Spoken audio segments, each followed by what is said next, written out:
Hey everyone, Mr. Luger here. I'm coming to you with the first of what I'm hoping are a series of read-aloud videos.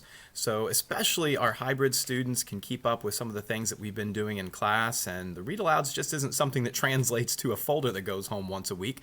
So I'm going to be posting these videos, hopefully get them up over the next week to get you caught up on what we've been doing in one of my favorite books of all time. I start every year with this book, The Lion, the Witch, and the Wardrobe by C.S. Lewis. This book was written in 1950. It is set in the country of England over in Europe during the 1940s. And for our history buffs out there, during the mid-1940s in England, that was during the time of World War II. Now, the story begins, I'm not giving any spoilers, I hate those. That begins with our four protagonists, our four main characters, being sent to live somewhere else with a professor in a large mansion far away from their home. They lived in the city of London. There were air raids going on, during which time the German army was bombing the city of London and other places throughout England. And so when it says the children are going to be sent away as we kick our story off because of the air raids, that's what it's talking about. Well, you didn't come here to hear me yammer on about history all day. We can do that during social studies time.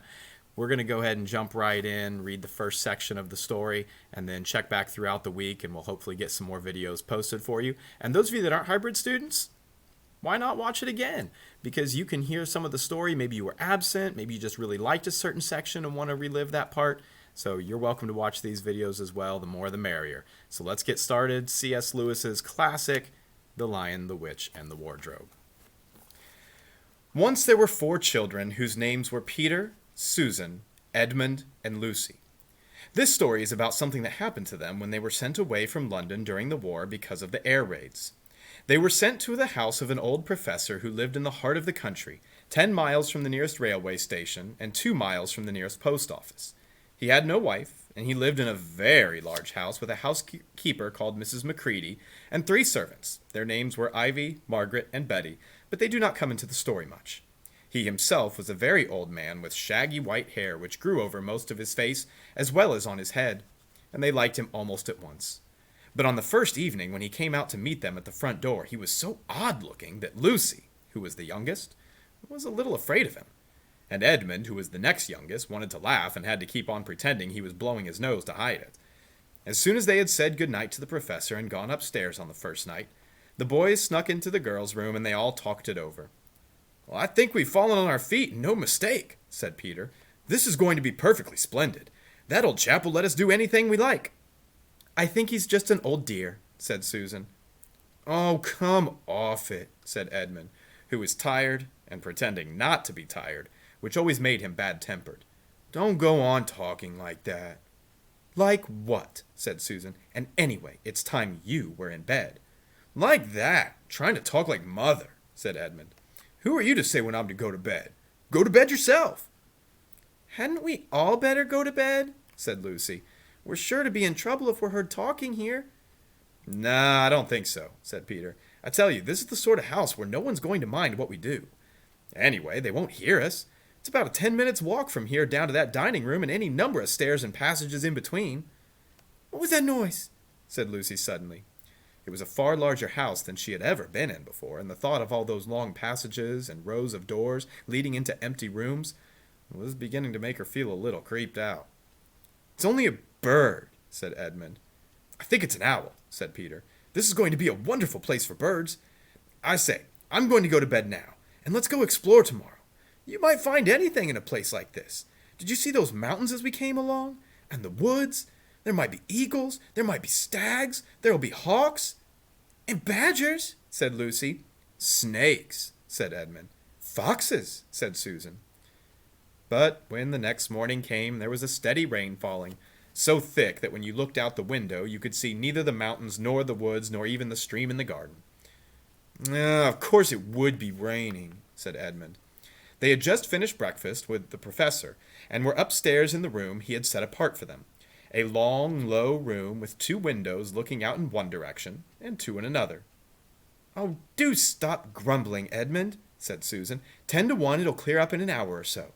And in the meantime, we're pretty well off. There's a wireless and lots of books."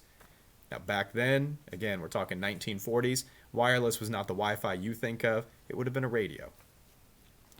"Oh, not for me," said Peter. I'm going to explore the house."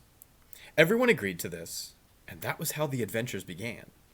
It was the sort of house that you never seemed to come to the end of, and it was full of unexpected places. The first few doors they tried led only into spare bedrooms, as everyone had expected that they would. But soon they came to a very long room full of pictures, and there they found a suit of armor, and after that was a room all hung with green, with a harp in one corner, and then came 3 steps down and 5 steps back up, and then a kind of little upstairs hall, and a door that led out onto a balcony, and then a whole series of rooms that led into each other and were each lined with books, most of them very, very old books, and some bigger than a Bible in a church. And shortly after that they looked into a room that was quite empty, except for one big wardrobe, the sort that has a looking glass in the door. There was nothing else in the room at all except a dead blue bottle on the windowsill. Nothing there," said Peter, and they all trooped out again. All except Lucy. She stayed behind because she thought it would be worthwhile trying the door of the wardrobe, even though she felt almost certain that it would be locked. To her surprise, it opened quite easily, and 2 mothballs dropped out. Looking into the inside, she saw several coats hanging up, mostly long fur coats. There was nothing Lucy liked so much as the smell and feel of fur. She immediately stepped into the wardrobe and got in among the coats and rubbed her face against them, leaving the door open, of course, because she knew that it is very foolish to shut oneself into any wardrobe. Soon she went further in and found that there was a second row of coats hanging up behind the first one. It was almost quite dark in there, and she kept her arms stretched out in front of her so as not to bump her face into the back of the wardrobe. She took a step further in, then 2 or 3 steps, always expecting to feel woodwork against the tips of her fingers, but she couldn't feel it. "This must be a simply enormous wardrobe," thought Lucy, going still further in, pushing the soft folds of the coats aside to make room for herself. Then she noticed there was something crunching under her feet. "I wonder, is that more mothballs?" she thought, stooping down to feel it with her hands. But instead of feeling the hard, smooth wood of the floor of the wardrobe, she felt something soft and powdery and extremely cold. "This is strange," she said, and went on a step or 2 further. The next moment she found that what was rubbing against her face and hands was no longer soft fur, but something hard and rough and even prickly. "Why, it's just like the branches of trees," exclaimed Lucy. And then she saw that there was a light ahead of her, not a few inches away where the back of the wardrobe ought to have been, but a long way off. Something cold and soft was falling on her, and a moment later she found she was standing in the middle of a wood at night time with snow under her feet and snowflakes falling through the air. Lucy felt a little frightened, but she felt very curious and inquisitive and excited as well. She looked back over her shoulder, and there, between the dark tree trunks, she could still see the open doorway of the wardrobe, and even caught a glimpse of the empty room from which she had set out. She had, of course, left the door open, for she knew that it is a very silly thing to shut oneself into a wardrobe. It seemed to still be daylight there.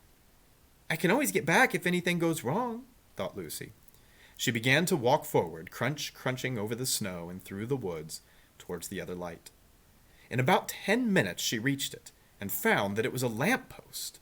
As she stood looking at it, wondering why there was a lamp-post in the middle of the woods, wondering what to do next, she heard a pitter-patter of feet coming towards her. And soon after that, a very strange person stepped out from among the trees into the light of the lamp-post.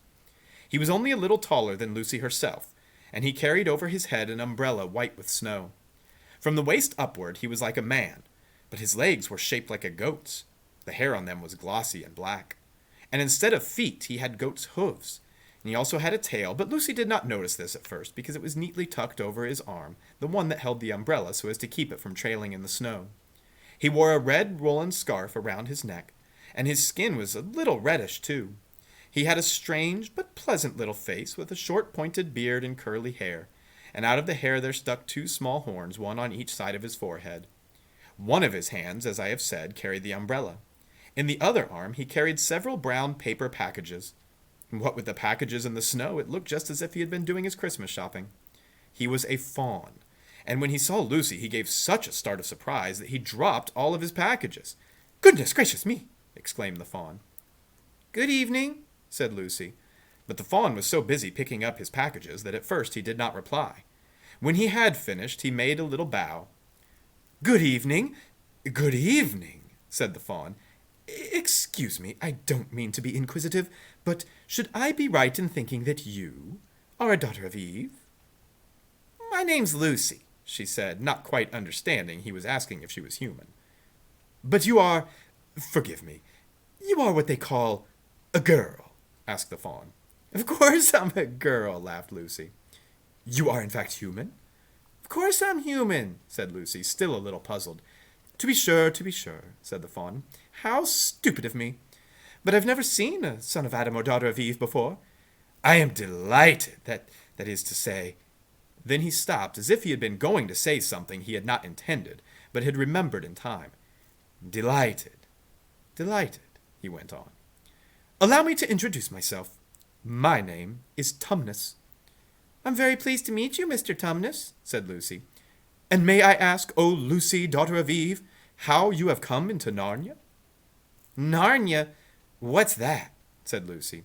"Why, this is the land of Narnia," said the fawn, "where we are now. All that lies between the lamp-post and the great castle of Cair Paravel on the eastern sea. And you have come from the wild woods of the west?" "I got in through the wardrobe in the spare room," said Lucy.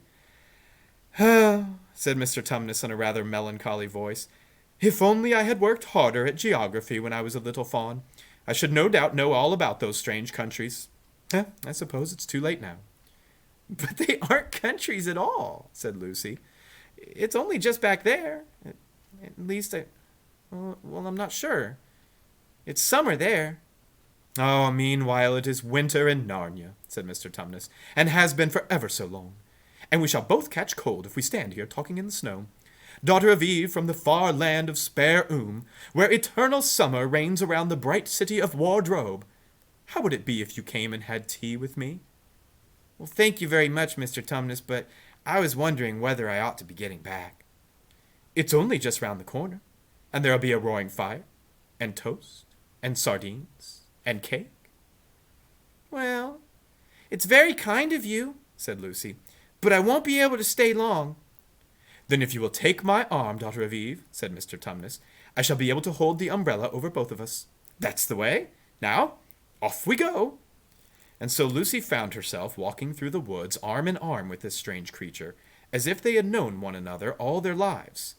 Now, to interject again, I would hope as fifth graders, if you encountered someone that you have known for a whopping 48 seconds, you aren't going off to their house with them.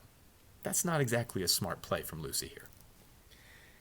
They had not gone far before they came to a place where the ground became rough, and there were rocks all about, and little hills up and little hills down. At the bottom of one small valley, Mr. Tumnus turned suddenly aside as if he were going to walk straight into an unusually large rock. But at the last moment, Lucy found he was leading her into the entrance of a cave. As soon as they were inside, she found herself blinking in the light of a wood fire.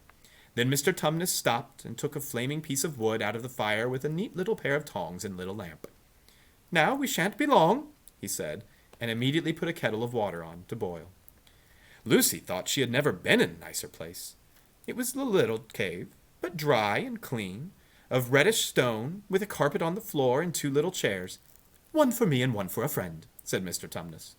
And a table and a dresser and a mantelpiece over the fire, and above that a picture of an old fawn with a gray beard.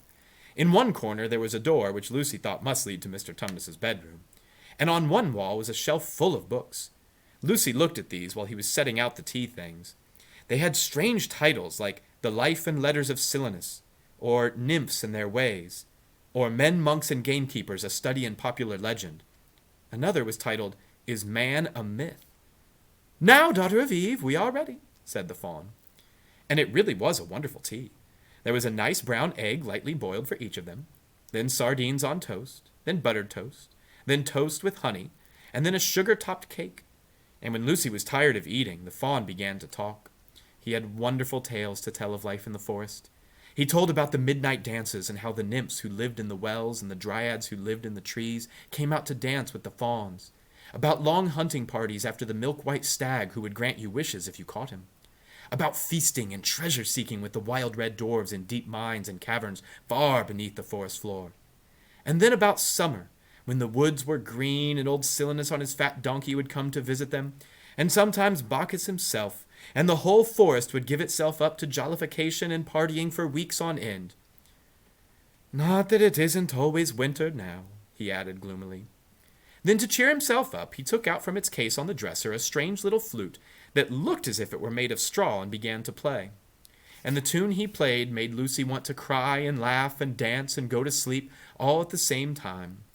It must have been hours later when she finally roused herself and said, "Oh, Mr. Tumnus, I'm so sorry to stop you, and I do love that tune, but really, I must go home. I only meant to stay for a few minutes." "It's no good now, you know," said the fawn, laying down his flute and shaking his head at her very sorrowfully. "No good?" said Lucy, jumping up and feeling rather frightened. "What do you mean? I've got to go home at once. The others will be wondering what has happened to me." But the moment later she asked, "Mr. Tumnus, whatever's the matter?" For the fawn's brown eyes had filled with tears, and the tears began trickling down his cheeks. Soon they were running off the end of his nose, and at last he covered his face with his hands and began to howl. "Mr. Tumnus? Mr. Tumnus!" said Lucy in great distress. Don't cry. What is the matter? Aren't you well? Dear Mr. Tumnus, do tell me what is wrong." But the fawn continued sobbing as if his heart would break. And even when Lucy went over and put her arms around him and lent him her handkerchief, he didn't stop. He merely took the handkerchief and kept on using it, wringing it out with both hands whenever it got too wet with tears to be of any more use, so that presently Lucy was standing in a damp patch on the carpet. "Mr. Tumnus!" bawled Lucy in his ear, shaking him. "Do stop! Stop it at once! You ought to be ashamed of yourself, a great big fawn like you. What on earth are you crying about?" "Oh," sobbed Mr. Tumnus, "I'm crying because I'm such a bad fawn." "I don't think you're a bad fawn at all," said Lucy. "I think you are a very good fawn. You're the nicest fawn I've ever met." "Oh, you wouldn't say that if you knew," replied Mr. Tumnus between his sobs. "No, I'm a bad fawn. I don't suppose there was ever a worse fawn since the beginning of the world." "But what have you done?" "My old father, now," said Mr. Tumnus. "That's his picture over the mantelpiece. He would never have done a thing like this." "A thing like what?" said Lucy. "Like what I've done," said the fawn. "Taken service under the White Witch. That's what I am. I'm in the pay of the White Witch." "The White Witch? Who is she?" "Why, it is she that has got all Narnia under her thumb. It is she that makes it always winter. Always winter and never Christmas. Think of that."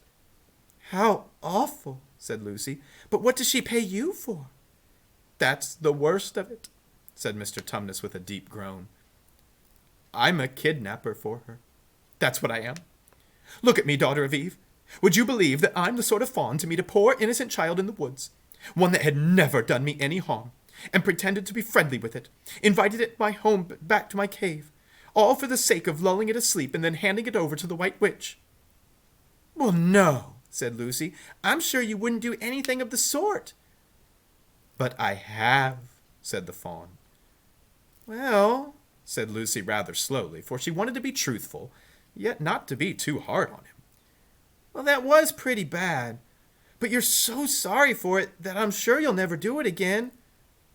"Daughter of Eve, don't you understand?" said the fawn. "It isn't something I have done. I'm doing it now, this very moment." "What do you mean?" cried Lucy, turning very white. "You are the child. I had orders from the White Witch that if ever I saw a son of Adam or a daughter of Eve in the woods, I was to catch them and hand them over to her. You're the first I ever met. And I've pretended to be your friend and asked you to tea, and all the time I've been meaning to wait till you were asleep and then go to tell her." But you won't," Mr. Tumnus said. "Lucy, you won't, will you? Indeed, you really mustn't." "And if I don't," said Mr. Tumnus, beginning to cry again, "she's sure to find out, and she'll have my tail cut off and my horn sawn off and my beard plucked out. She'll wave her wand over my beautiful cloven hooves and turn them into horrid solid hooves like a wretched horse's. And if she's extra and especially angry, she'll turn me into stone, and I shall be only a statue of a fawn in her horrible house until the 4 thrones at Cair Paravel are filled. And goodness knows when that will happen, or whether it will ever happen at all." "I'm very sorry, Mr. Tumnus, but please, let me go home." "Of course I will," said the fawn. "Of course I've got to. I see that now. I hadn't known what humans were like before I met you. Of course I can't give you up to the witch, not now that I know you. But we must be off at once. I'll see you back to the lamppost. I suppose you can find your own way back from there. Back to spare room and wardrobe? I'm sure I can, said Lucy. Then we must go as quietly as we can. The whole wood is full of her spies.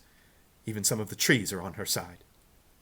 They both got up and left the tea things on the table, and Mr. Tumnus once more put up his umbrella and gave Lucy his arm, and they went out into the snow. The journey back was not at all like the journey to the Fawn's Cave.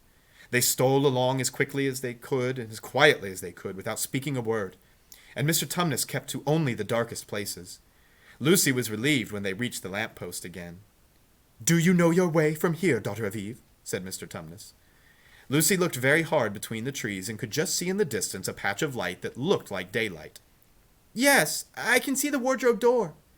"Then be off home quick as you can. And can you ever forgive me for what I meant to do?"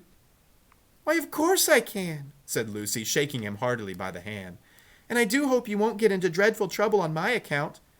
"Farewell, daughter of Eve. Perhaps I may keep the handkerchief?" "Of course," said Lucy, and then ran towards the far-off patch of daylight just as quickly as her legs would carry her. And presently, instead of rough branches brushing past her, she felt coats, and instead of crunching snow under her feet, she felt wooden boards. And all at once she found herself jumping out of the wardrobe into the same empty room from which the whole adventure had started. She shut the wardrobe door tightly behind her and looked around, panting for breath. It was still raining, and she could hear the voices of the others in the passage. "I'm here!" she shouted. "I'm here! I've come back! I'm all right!" And that is where we will stop for our first read aloud session on our YouTube channel today. Now that we're at the end of the video, I guess this is the part where I'm supposed to tell you to, point around at something on the screen and tell you to smash a subscribe button or something along those lines, but yeah, do whatever. I'm just glad you're here following along with The Lion, the Witch, and the Wardrobe. Hopefully you've enjoyed the beginning of this story and some of the mysteries that have popped up with this strange magical world inside basically a closet piece of furniture. And check back in throughout the week, and we'll get some more videos posted to get you caught up on The Lion, the Witch, and the Wardrobe. Bye.